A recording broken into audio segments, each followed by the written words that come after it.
la primera como ponente exactamente, pero tuve la oportunidad de presentar mi investigación aquí en España acerca de las experiencias de iniciativas de comunicación comunitaria en tele.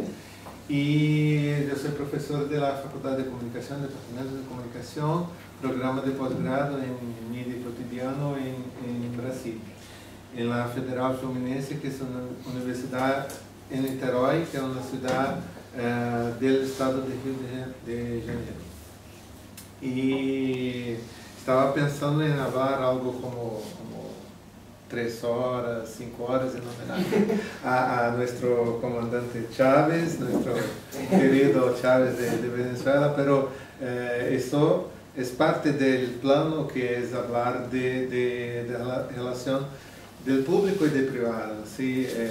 Es que tengo la palabra, pero claro, hay que hablar dentro de una comprensión de un programa que es una conservación de todos nosotros que aquí estamos. Entonces, lo que me voy a hablar aquí tiene que ver mucho con esta relación de público y de privado, de lo que se comprende como un sistema de comunicación de todos, de una parte de todos, del Estado como regulador, de la gente como demandante y también no solo telespectador, como también usuario de los medios. Y aquí estoy en una investigación que este tema que fue trabajado por correo electrónico para ustedes es justo el tema de mi investigación de postdoctorado aquí en España, pero me voy a hablar aquí en este primer momento de la política de comunicación en Brasil.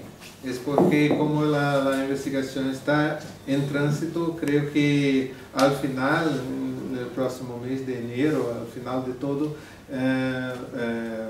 voy a tener una otra oportunidad de hablar más al respecto de las relaciones de España en comparación con Brasil. Y ahora voy a hablar mucho más de Brasil y también intentando hacer unos puentes con la comunicación, el sistema de comunicación, la regulación de España.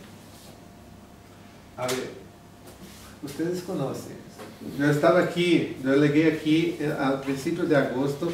Trini ya sabe esa historia, creo. Y ahí, como todo gire que se presa, se va a Puerta del Sol y tal. Y como no conocía ese sistema de trabajar con grupos y tal, yo empecé a ver cómo la gente de la calle de los grupos turísticos, los guías turísticos trabajaban con sus grupos y empezaban a hablar a respecto de lo que estaba en la Puerta del Sol y las cosas todas. Y ahí una chica, una guía turística, estaba cerca de esta estatua del oso y del madroño, que no conocía como tal. Y ahí al lado, que es como una estatueta de la libertad, es como la Torre Eiffel, un símbolo de Madrid, etc. Y tal.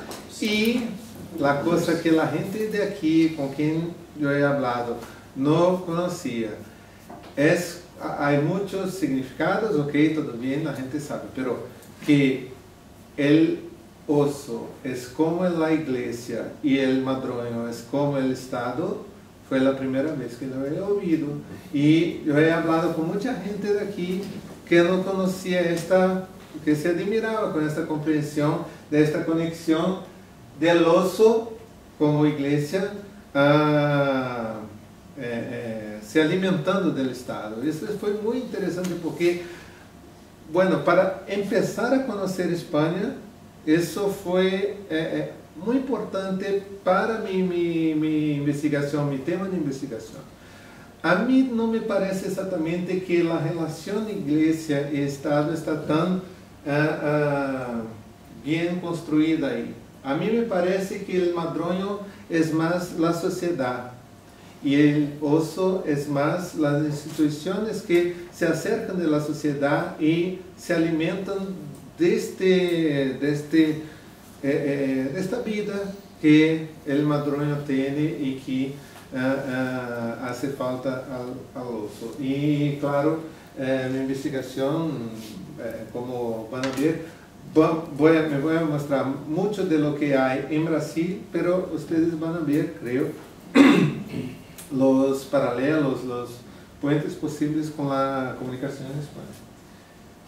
Bueno, para investigar políticas de comunicación, y creo que hay gente de doctorado que están estudiando doctorado y trabajar en este proceso de método, de cómo comprender etapas, procesos, etapas dentro de un proceso de investigación de comunicación. Entonces, yo estamos trabajando en un modo de comprensión del funcionamiento de las políticas de comunicación de un país, o sea, cuáles son las atribuciones, cuáles son las participaciones de, por ejemplo, del Estado como todo, de los gobiernos, ministerio, cómo se divide, por ejemplo, no hay un ministerio de comunicación aquí en España y en Brasil hay, ok, pero las políticas de cultura, por ejemplo, cine, no están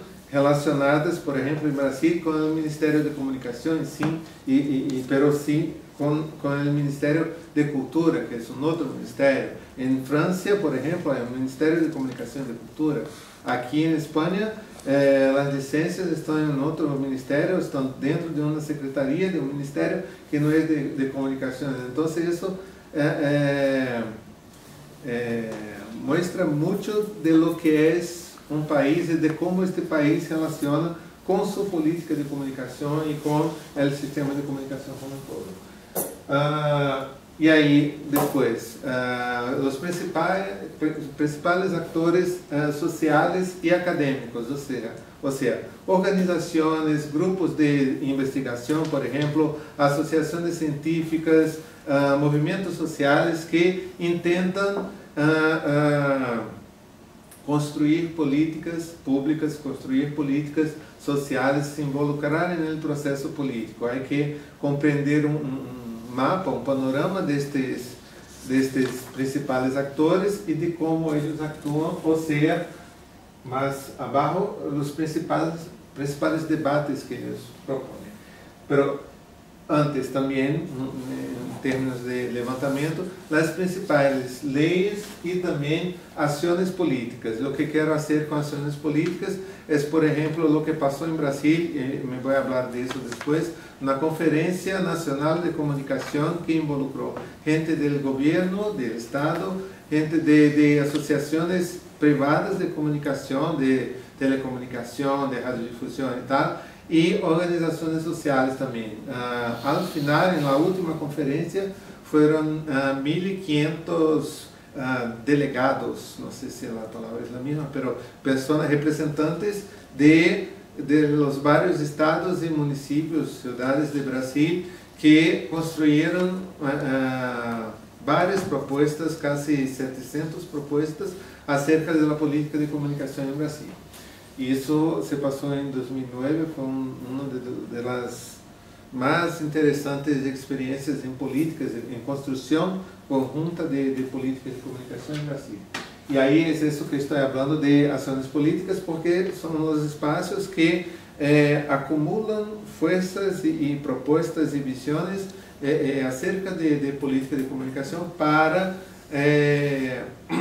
comprender el proceso de regulamentación, y por eso es lo que estoy hablando en el título de mi investigación aquí, apropiación regulatoria, apropiación desde una perspectiva de la construcción conjunta de políticas públicas, o sea, comprender que, por ejemplo, el madroño que está en la relación con el oso es parte de la construcción del propio Estado, ¿no?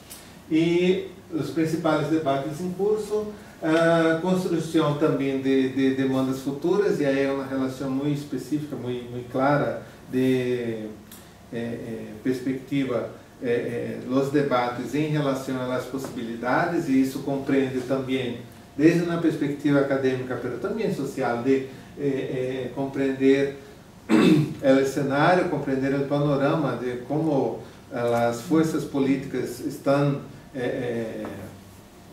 colocadas, estão involucradas no processo do Estado, se há uma possibilidade de construção conjunta, se há uma possibilidade de pressão, se há uma possibilidade de abrir um debate, levantar esse levantamento de referências bibliográficas e documentais também, pero cada vez mais em uma relação directa com o que se passa no cotidiano deste processo político, ou seja, não é ler e depois ir ao campo, pero ler no campo, fazer um levantamento, claro, um levantamento que é prévio, para um levantamento que se involucra e que está vivo, está relacionado muito diretamente com o processo de construção de políticas de comunicação. E, por fim, identificação da área de atuação, ou seja, o que quero exatamente com minha investigação, qual é meu ponto de partida e meu ponto de legado. Né?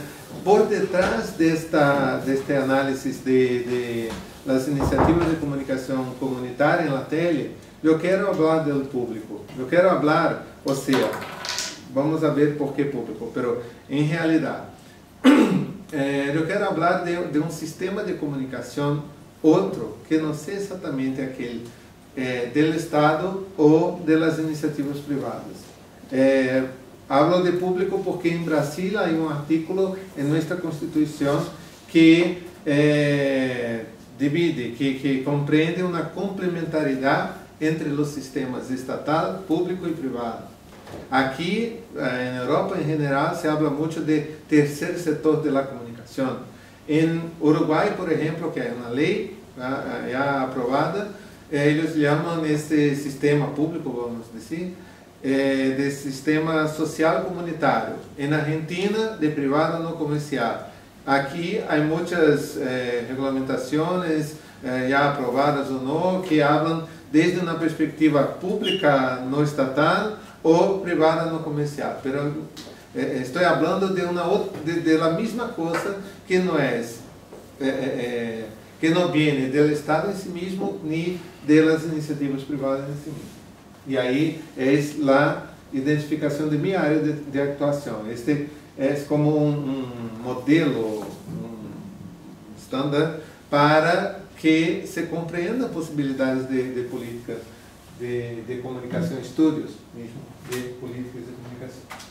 A ver, para ser me entender, que cabe descobrir então? Empecé aqui minha investigação vendo palavras-clave e áreas de atuação. O que quero dizer com áreas de atuação? Estou falando de políticas de comunicação, sim, pero que têm foco na comunicação comunitária e têm referência na economia política de comunicação. Então, há, em meu caso, uma triangulação destas áreas de atuação. E palavras-clave, claro, são as que me permitem um levantamento bibliográfico e também documental, em meu caso, comunicação comunitária, democracia na comunicação, televisão comunitária, etc. E essas palavras foram construindo um mapa de investigação para mim. Como se apropriam, que é o que estou investigando aqui, como se apropriam do processo regulatório, da construção de leis e depois da regulação, que é diferente de regulamentação, e como se apropriam também do processo tecnológico, considerando essa transição do analógico para o digital, que aqui já está concluída desde 2010. Em Brasil, estávamos no decreto de 2007 que tivemos da TV digital. Estava para cerrar, para nosso apagão analógico estava marcado para 2016 e aí já há movimentos de câmbio desta fecha para 2019. Isto é muito novo, eu he visto há 2 dias atrás. Então, 3 anos, neste tempo, nós poderíamos ter um padrão, um estándar desenvolvido em Brasil. E nós perdemos essa oportunidade porque naquela conjuntura fue más fuerte la perspectiva de apoyar el padrón japonés. Y ahí llamamos de brasileño o japonés, fue una trampa que hicieron a todos nosotros. Y ahí, ¿por dónde empezar? Aquí estamos hablando de lo que me voy a hablar a seguir, de leyes, de actores, temas y propuestas, ¿no? Vamos a ver. Nosotros tenemos el marco, un poco malo. Nuestra Constitución Federal tiene un capítulo de comunicación social, a respecto de la comunicación social, con cinco artículos que hablan de temas diversos y cada uno de esos temas no fueron regulamentados. Entonces es como tener grandes ideas en el aire sin conexión con la tierra. Liberdad de expresión y censura, en un artículo. Clasificación indicativa sí fue regulamentado. Hay ECA y CDC, son nuestras siglas, de Estatuto de la Crianza del Niño y del Chaval, del Adolescente, y Código de Defensa del Consumidor. Estos ya hablan respecto de alguna cosa relacionada a esta palabra siempre me olvido, faixas de edad para que... Las franjas de edad, que es una clasificación indicativa, o sea, no es censura, pero, por ejemplo, programas que son para una franja de 16 años solo pueden ser transmitidos después de 21 horas, por ejemplo. Hay límites, pero no hay censura. Punto. E aí essa classificação indicativa ela já foi regulamentada e é exercida em Brasil até hoje. Princípios de programação e produção, pero muito sencillos, nada muito desarrollado. Propriedade dos meios, a mesma coisa. Atribuição de concessões, como se pode, a quem se pode e tal, pero em princípios generais.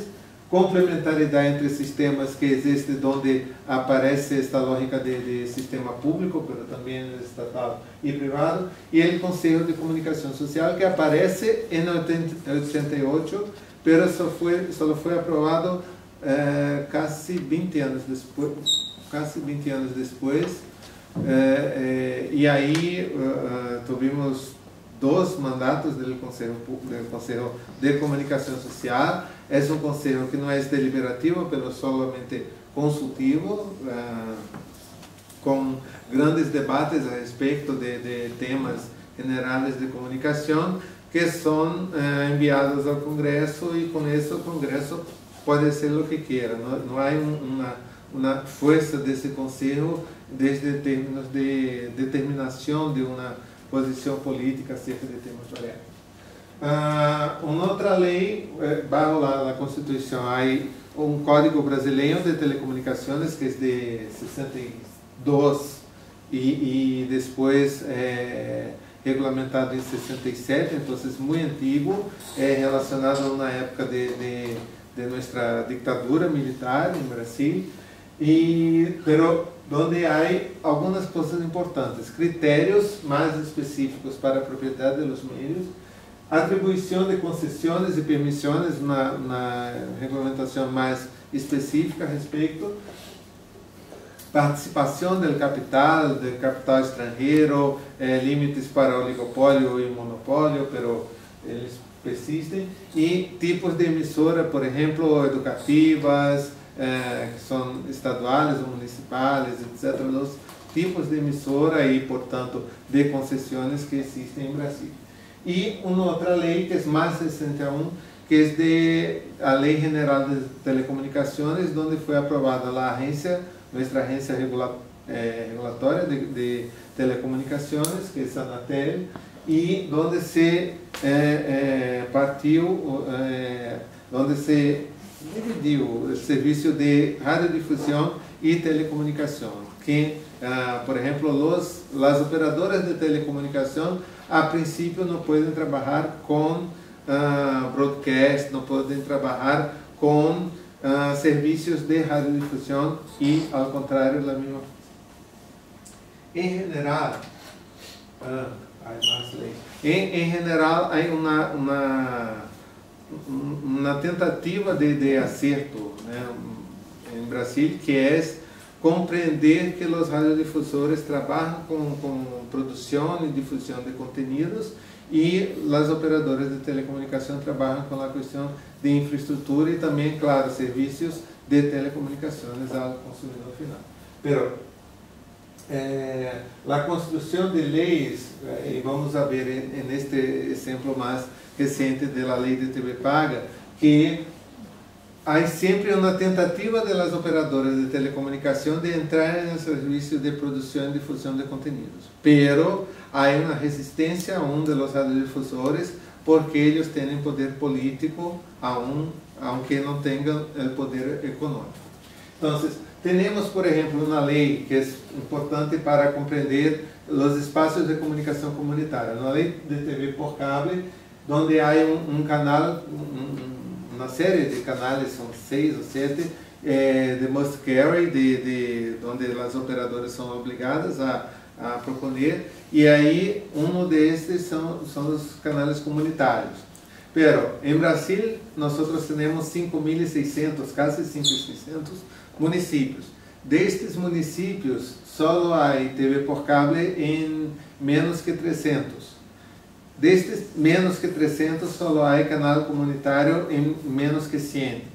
Destes menos que 100, a maioria é de canais privados ou de políticos, e poucos são aqueles que têm como princípio pluralidade e diversidade em la gestão e la programação. Então, é uma lei que não foi muito bem aproveitada pela própria sociedade, por as próprias organizações sociais em relação à apropriação regulatória, tecnológica, mas principalmente é uma lei que dá espaços, permite a ocupação de espaços no cable e não foi tão ocupado, tão apropriada assim pela sociedade.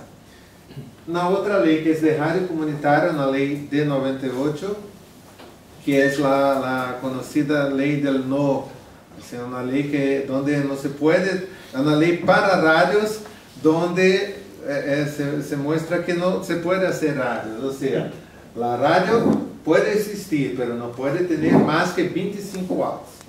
A rádio pode existir, mas não pode transmitir mais que 1 quilômetro de raio. Ela pode existir, mas não pode haver uma rádio cerca de uma outra em uma distância de 4 quilômetros. Ela pode existir, mas a torre não pode ter mais que 30 metros de altura.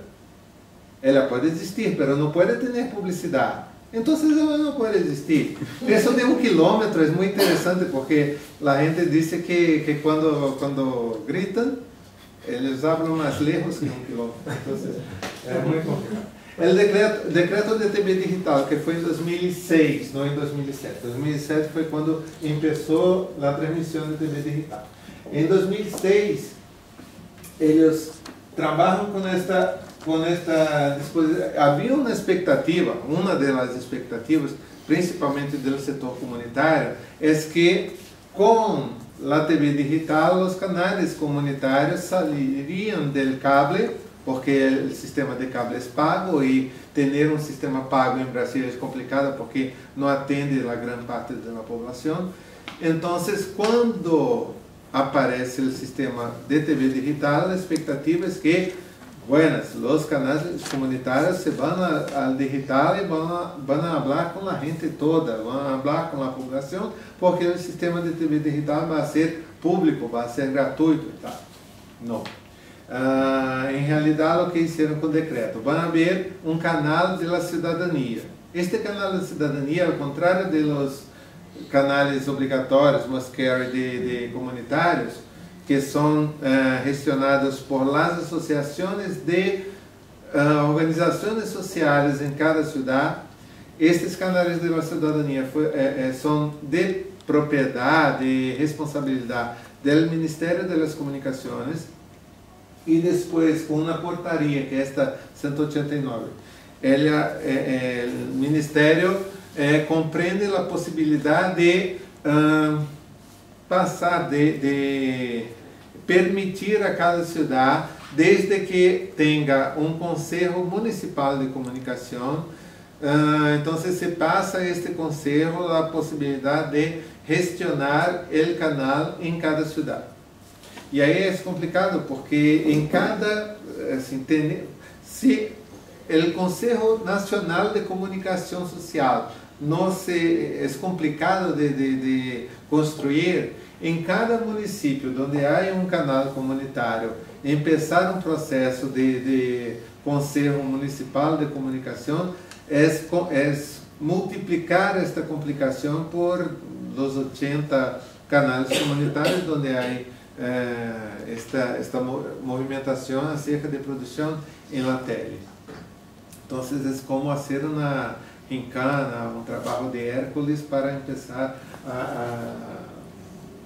a intentar trabalhar dentro da TV digital, e claro, não há nenhum canal da cidadania aún construído desde 2010, que é de onde foi criada, assinada essa portaria. E a lei de TV paga, mais uma vez, em 2011, esse é o último movimento regulatório.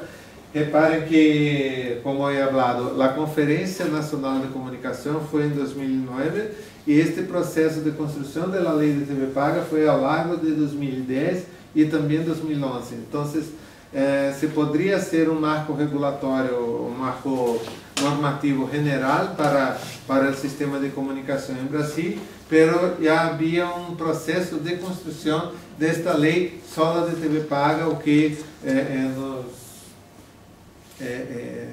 possibilitou muitos problemas com isso, porque é uma lei nova que ha traído coisas que não estavam em los resultados das resoluções da conferência. E aí, por exemplo, mais uma vez, os radiodifusores impuseram barreiras à entrada do setor de telecomunicações nos processos de TV paga. Os canais, por exemplo, de utilização gratuita podem, como o comunitário, por exemplo, eles podem entrar não só em cable, mas também em satélite, nas outras televisões por satélite. Pero, ao mesmo tempo, condicionaram a existência de viabilidade técnica. Ou seja, se a operadora admite ou afirma que há uma inviabilidade técnica para a existência do canal comunitário, esse não vai existir. Então, é como dizer que os canais comunitários não vão existir, porque sempre vai haver inviabilidade. Bueno, e aí vamos ver os atores sociais. Primeiro, nós temos que é uma coisa interessante que a Espanha não tem, um fórum nacional, uma plataforma, o que seja, que pensa a democracia da comunicação como um todo. Nós temos uma associação, e mais, que foi criada, começada desde os sindicatos da área de comunicação. Então, periodistas, publicitários, artistas, os de telecomunicações, os radialistas, começaram ao final dos 80, princípios dos 90, fórum, uma plataforma comum para pensar na democracia. E antes, no princípio, era a democracia de los meios de comunicação, e aí se compreendeu que comunicação também era processos. Então, ao longo dos 90, isso se cambiou para democracia da comunicação. Nós temos nossos acrônimos, nossas siglas que chamamos, né, sopa de letrinhas, sabe? Abraço, que é da Associação Brasileira de Rádio Comunitária, ABCCom, que é de canais comunitários de televisão, A MARC, que conheceis, que é a Mundial de Rádios Comunitárias, que também tem uma sessão em Brasil, e essa outra que é muito interessante, que é Frente Nacional por la Valorização de Televisão Comunitária, que é uma dissidência, dissidência é a mesma coisa, não? Compreendem? Ok, então, dissidência de ABCCom. E Abraço e a MARC estão tentando agora também estar mais, convergir mais suas perspectivas, ações e tal, pero também estiveram estranhas um pouquinho. Uma dessas coisas que he falado, esta Conferência Nacional de Comunicação, que foi uma experiência muito rica, muito interessante, e como desdobramento desta conferência se criou uma Frente Nacional por la Liberdade de Expressão, onde se construiu uma campanha que é a campanha que está agora se construindo, se desenvolvendo em Brasil, que é para expressar a liberdade. Nós temos uma influência muito grande do processo argentino de construção da lei dos médios. Tivemos agora, nesta semana, tivemos um debate com Frank de la Rue, que é representante de Unesco para a liberdade de expressão, relator de Unesco, e aí estamos tentando ver o processo brasileiro, porque estamos todos involucrados nesse processo argentino, acompanhando a cada dia este 7D, 9D na calle, e o processo que vai seguir. E nós outros que já tivemos uma conferência que foi muito exitosa em Brasil desde 2009 e tomamos um caminho para construir este processo regulatório que não seja também exitoso depois de tanto acúmulo e tanto processo. Nós continuamos com leis, mesmo com a lei de rádio comunitária, por exemplo, nós temos muitas rádios comunitárias que são cerradas, que estão em processo porque o Ministério de Comunicações, que é responsável por la licencia, não tem gente, não tem ritmo de trabalhar com tantas solicitações de licenças para rádios comunitárias.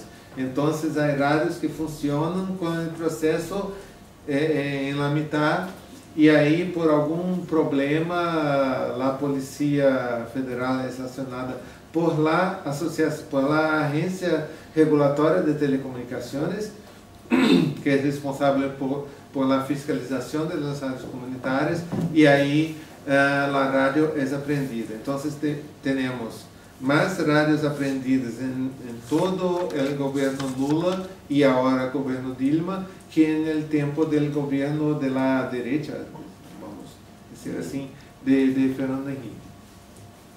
Vamos ver. E esta campanha está em la calle.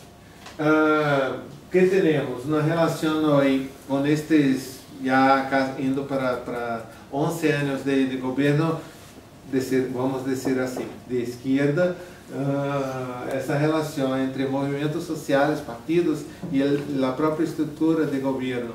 Nós temos essa tensão de acercamentos, de cooptações, de gente que é do movimento social e que vai ao governo e tal, e, portanto, a necessidade de cada vez mais tensionar a democracia, de ter, temos leis, ok, pero há que garantizar modos de construir esta expressão da sociedade desde seus próprios meios. E aí nossa, quando hablo atores sociais em jogo, este jogo é, por exemplo, de los movimentos sociais contra os próprios movimentos sociais, é decir, de construir uma força que seja capaz de tensionar a democracia desde um governo que está no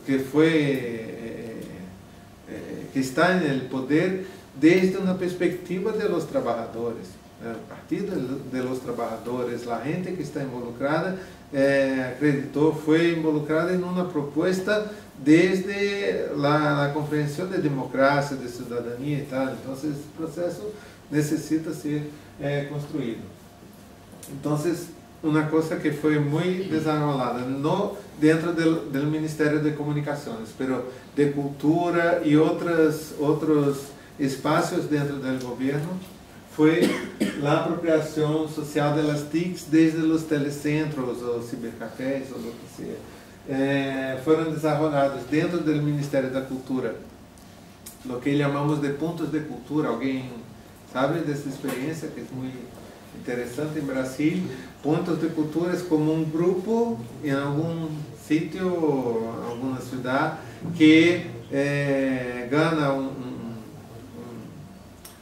una plata por mes, algo como 2.000, algo como casi 1.000 euros por mes, no, 800, algo así, 800 mil, no, menos, 500 euros por mes para comprar, no, para mantener un espacio donde también ganan, por ejemplo, computadores, y una plata también para mantenimiento del espacio. Entonces, con estos 500 euros se puede pagar un monitor, se puede desarrollar cursos, y ahí hay muchos puntos de cultura que empiezan un espacio y un trabajo, un modo de trabajar así, que es muy interesante, donde se trabaja con capacitación en ordenadores y tal, pero también se desarrollan proyectos de economía solidaria, economía creativa, economía de cultura, etc. Y hay relaciones, por ejemplo, con grupos de danza, teatro, música, o mismo con gente con artesanos, desde de un punto de promoción de cultura. Y nuestro, que fue ministro de Cultura en el principio del gobierno Lula, Gilberto Gil, que es un cantor que supongo que ustedes conozcan, los puntos de cultura para él, en su principio de presentación del proyecto, él presentó los puntos de cultura como un modo de